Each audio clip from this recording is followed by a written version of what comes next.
following reading is from How to Transform Your Life, A Blissful Journey by Geshe Kelsang Gyatso.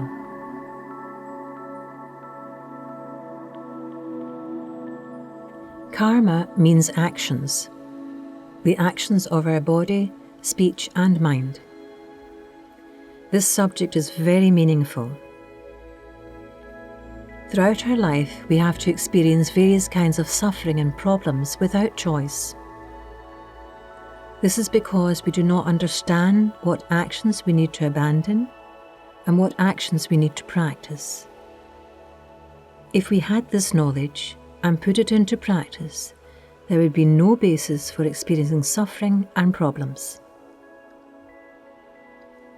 The law of karma is a special instance of the law of cause and effect, according to which all our actions of body, speech and mind are causes, and all our experiences are their effects.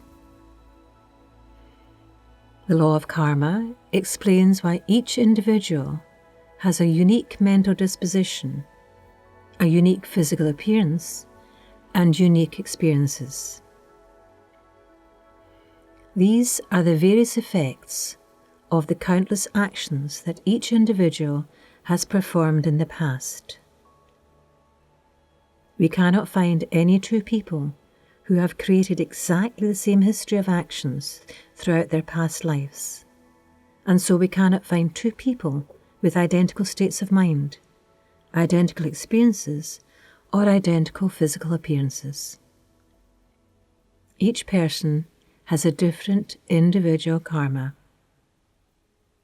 Some people enjoy good health, while others are constantly ill.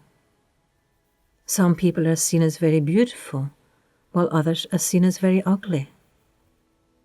Some people have a happy disposition that is easily pleased, while others have a sour disposition and are rarely delighted by anything. Some people easily understand the meaning of spiritual teachings, while others find them difficult and obscure. Every action we perform leaves an imprint or potentiality on our very subtle mind, and each imprint eventually gives rise to its own effect. Our mind is like a field, and performing actions is like sowing seeds in that field. Virtuous actions sow seeds of future happiness, and non-virtuous actions sow seeds of future suffering. These seeds remain dormant in our mind until the conditions for them to ripen occur, and then they produce their effect. In some cases, this can happen many lifetimes after the original action was performed. It is because of our karma or actions that we are born in this impure, contaminated world and experience so many difficulties and problems.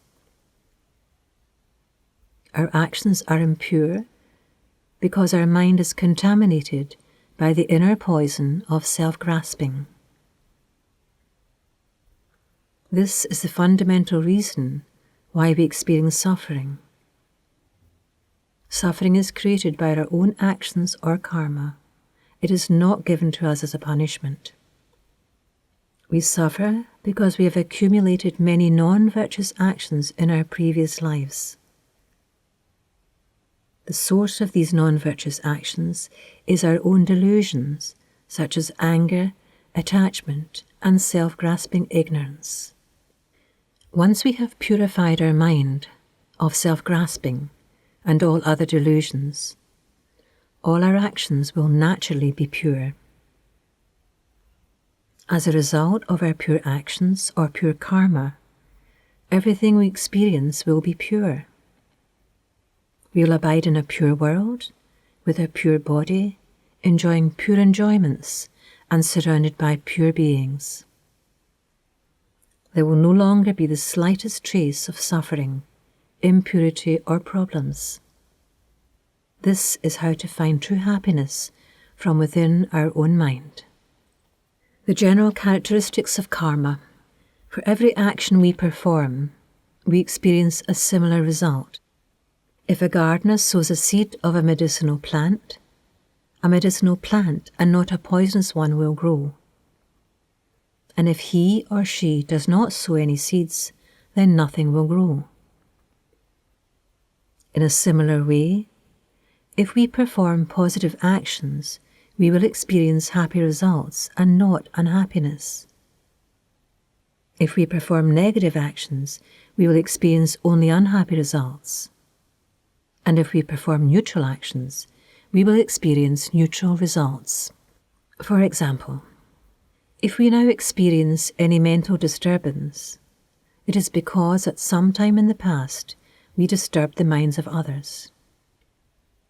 If we experience a painful physical illness, it is because in the past we caused pain to others, such as by beating or shooting them, intentionally administering wrong medicines, or serving them poisonous food.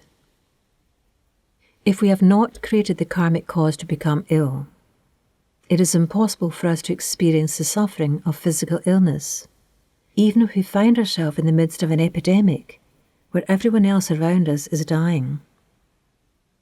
Those who have attained nirvana, the supreme permanent inner peace, for example, never experience any physical or mental pain because they have abandoned engaging in harmful actions and purified all non-virtuous potentialities that are the main causes of pain.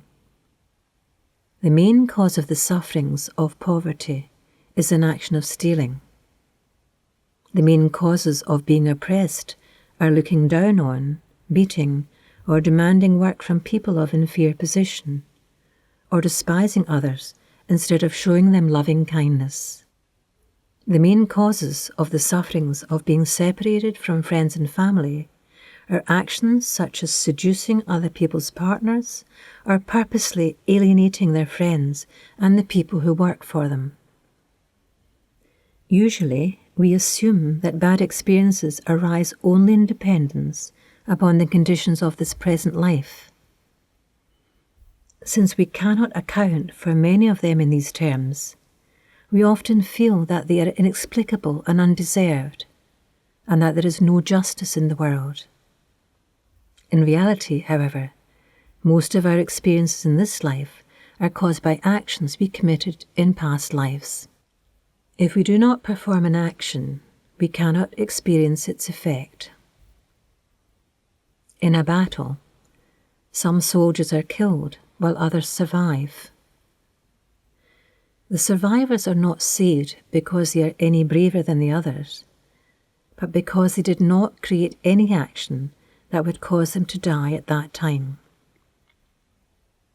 We can find many other such examples in the daily news. When a terrorist plants a bomb in a large building, some people are killed while others escape despite being at the centre of the blast.